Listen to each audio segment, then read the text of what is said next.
Now we had a 4-bat signing the deal right here out of the DFW. Round of applause for him on that. Congratulations, 4-bats. Love your song. Love your music. Love your acts. So excited to see what's next for you. Facts. Now I see, and Bryson, you brought this to my attention, and I've seen it out there as well. But there was a complaint of a lack of local coverage on 4-bats being signed prior to the majors, kind of getting a hold of it and putting it out there. So I'll let y'all speak on that. How do y'all feel about that sentiment? I mean, being that we had covered him already before he got his deal, like I wrote about him in January, so it was like people didn't read it. That's the one. Right. Yeah, I mean, there's still we're still out here covering local acts, we're profiling local acts. Some people are just not looking hard enough, and I understand the complaints that the complaints are valid, but there are people out here doing the work. Boom's doing the work. I'm doing the work. Fact. Jessica Waffles is doing the work. Stephanie Salas Vega, over at Dallas Morning News, she's doing the work. So do you think it's just because like you say, you actually did cover him, you've written him about and a list of other new artists that was... Exactly. You did have a word on him prior to that happening. So like you said, it's people not reading for one thing, but how do you have a complaint if you haven't checked out the material is my question. Right. It's like, have you checked out every piece of local media? You know what I'm saying? Like, you couldn't possibly have. They didn't even bother to until he got his deal, and they were like, "Oh, well, why didn't nobody mention this?" But you don't know none of the behind the scenes, like right. A lot of people don't get how it works behind the scenes. Right. Like if it's gonna sign into one of the major labels and they're looking for an outlet to break it, of course it's gonna be Billboard. It's not gonna be D Magazine who breaks the news. Yeah, that's true. Not even that. He probably don't even have a local team that was like, "Yo, we gonna give you the exclusive news here," or something. Like when artists get deals or when they get something of that magnitude, the first thing they're gonna do is run to a trade outlet like Variety, Hollywood Reporter, like Complex, like Billboard or something like that, because those are outlets that supply a global audience in one swoop. Like you ain't got to do nothing. Like whereas they gonna call the Dallas Observer, the Dallas Morning News, and D Magazine and be like, "Hey, we just signed it. Our 4-bats just signed a deal with Drake." Right. Like Drake ain't even from here, so it's like, okay. And he's one of the biggest artists in the world. So what makes you think that they're gonna be like, "Oh, we'll give you guys the exclusive," and then Complex and Billboard that's be my on the main back burner. And I talked to October 1st about this the other day. Shout out to him. I chopped it up with him about it, and he was just like, "Bro, it doesn't matter." He was like, "If he's already got his deal signed, then who didn't cover him, whether it's locally or globally, doesn't matter right now." It's like he's already in the door. Like typically you say, "Hey, it's this artist that's popping. You want to get him signed. You may mention him, at a certain time, like you did, right?" But if he's already gotten to the deal and gotten the deal, then it's kind of like, well, we can report on it. But if you've already seen X, Y, and Z do it, then you're just kind of on the tail end of it. So I get Not only that, it wasn't even a press release about him getting a deal. It just all of a sudden it was popped offered up on to Billboard Complex as an exclusive. Yeah. See, like you said, that's the part about it people don't fucking know. You know what I'm saying? They don't have a clue of how those things work. And so typically, is that how it comes through? You get a one sheet or something, or you get a press release from them yourself, or does it come through the? Just depends on the artist and their team, really. Like a lot of times, the label will submit, say, "Hey, so and so is about to sign a deal. Does Billboard want to break it, or does Variety want to break it?" Gotcha. A lot of times that's how it is. And not only that, artists, local or at any level, you think they're gonna be like, "Hey, where do you want to drop this exclusive first?" The first thing they're gonna say is a Complex, Billboard, it only makes Rolling sense. Stone, something that they see tangible all the time, and just be like, "Oh, I see my biggest stars on this platform on a regular basis, so this is where I want to be." They're not gonna be like, "Hey, guess what? Just put me on the Dallas Morning News on the front page." Right. We straight. This is the news. Now, not to say that wouldn't be. It's still dope. Great for that's still dope. You should tell your hometown first or whatever. Right. But if your team feels like it's best to go and if drop they an have exclusive at on those Billboard, other places, like you said, probably the last thing on their mind was that they probably have reached out to the local media before and they have relationships. So maybe this is he just signed with fucking Drake. Drake doesn't sign artists like that too often. often, you know, ones that people actually know and are from the States. Like, I don't, you know, Party Next Door, Magic Jordan, you know, these are the artists. Division. You see what I'm saying? Those are the type of artists you usually get. Smiley. Exactly. So, you know, I guess it kind of threw me off because I didn't even know. I guess there was a bidding war prior to. I mean, it still is a bidding war. See, a lot of people didn't understand. Like, they just saw like the headline and didn't even bother to read what else was under it. Like, he signed a license deal with OVO for one album, so it's technically he's still an independent artist. Right. He not like, oh, I'm signed to Drake for the rest of my life type. Like, or even if you are an artist right now and you pumping out over 1 million streams on every streaming platform, what makes you think that you're gonna go sign to an artist? And on top of that, usually when you sign to an artist, you have to sign with a major to have the distribution in the marketing backing behind it. Because obviously you just signing with the artist just for a cosign. Right. Like, nothing. Him signing to Drake wasn't gonna be like, oh, I'm signing to Drake, so I'm gonna be number one on every chart in the next week or something like that. No, they're gonna say, okay, you signed to him, but he has a deal, his distribution through Blase, us and us. Yeah, I think Drake is still under Republic, but last time I checked, OVO was owned by Warner. No, they signed a new deal. Oh, they did? With another place. It was that Gamma. this one They signed it with Gamma. Yeah, I did see he just did some kind of deal with somebody. Forbats has his stuff through Vidya and like that. So what the plan is, what I think the plan is for the deal with Drake is they gonna compile Act 1, 2, and 3 together. Probably it's supposed to be 5 acts. So they're gonna get all 5 acts, put it into one project or EP, and distribute it under OVO. So it'll have obviously the Drake remix. 40 will have his mix and engineering on it. Right.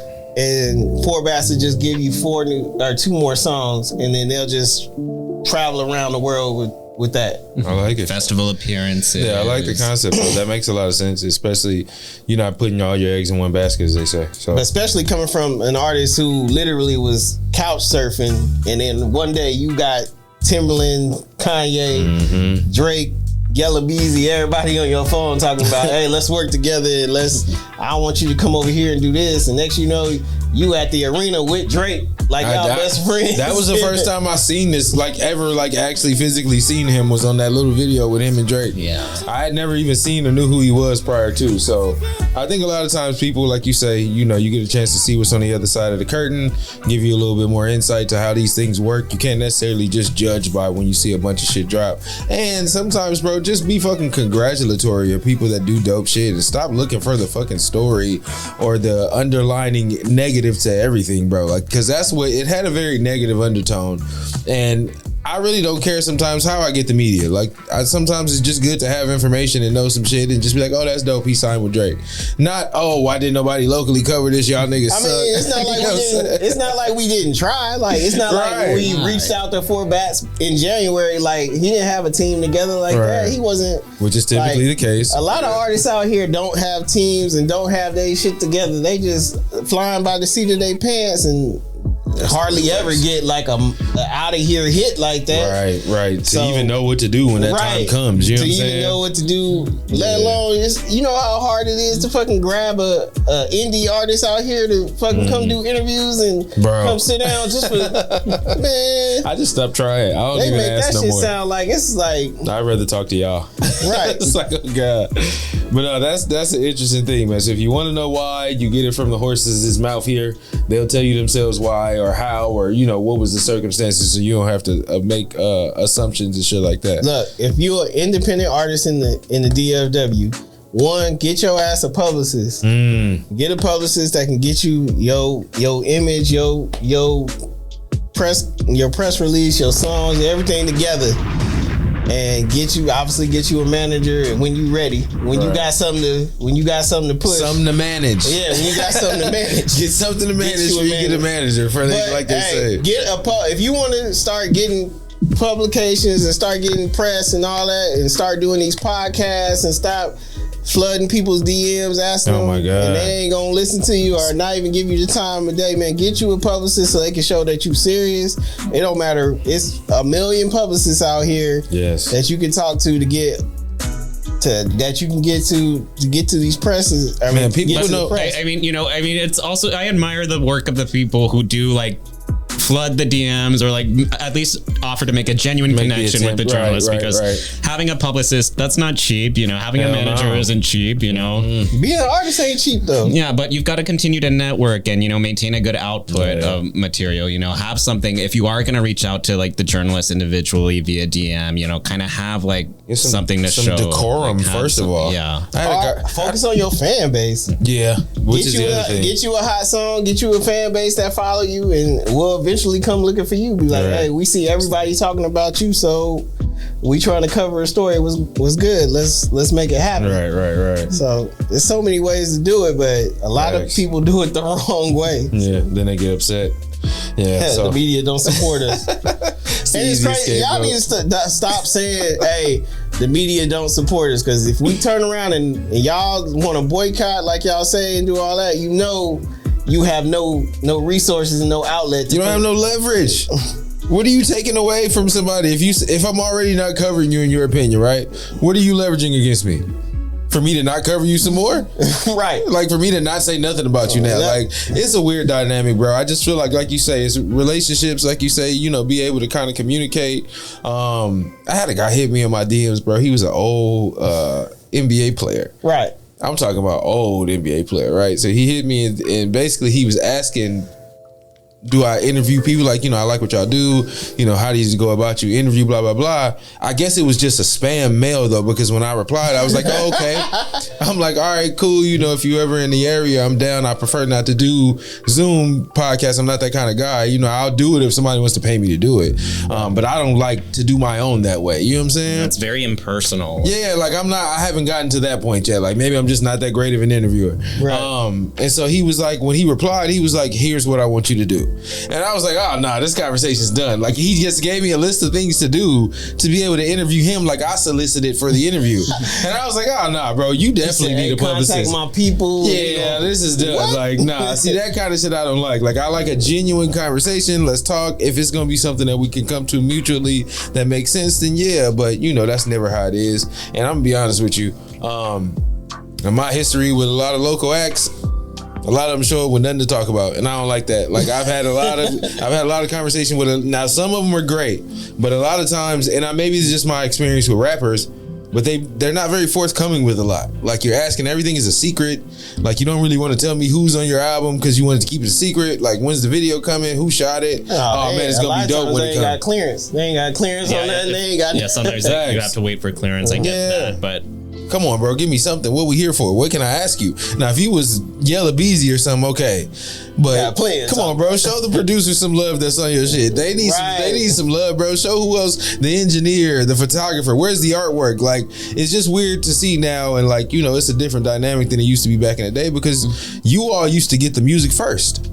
You see what I'm saying? Before anybody got it. So where did that change? Like, how did that aspect of it go out the window? And so we're just trying to reach the consumer first. And they want the clout first. They want the clickbait and all that. So they want to send it to people that give you the mess. They'll be like, yo, I want to send it to them first before I send it to. Make a TikTok to it. But that's like the boosting. Like if you see now people going to streamers. You know what I'm saying? If they want to push or promote something, they'll go to the streamers first. So you'll see him with Kai Cenat or Aiden Ross or Neon or somebody or one of these young, and maybe because that's the only way they can reach a younger dynamic. But like when I seen Nicki Minaj on with Kai Cenat, I was like, okay, this is different type of promotion. Like, and maybe it worked for her. And so, maybe that's somewhere that you really got to tap into now as opposed to what it used to be back then. So interesting topic there. Good segue though.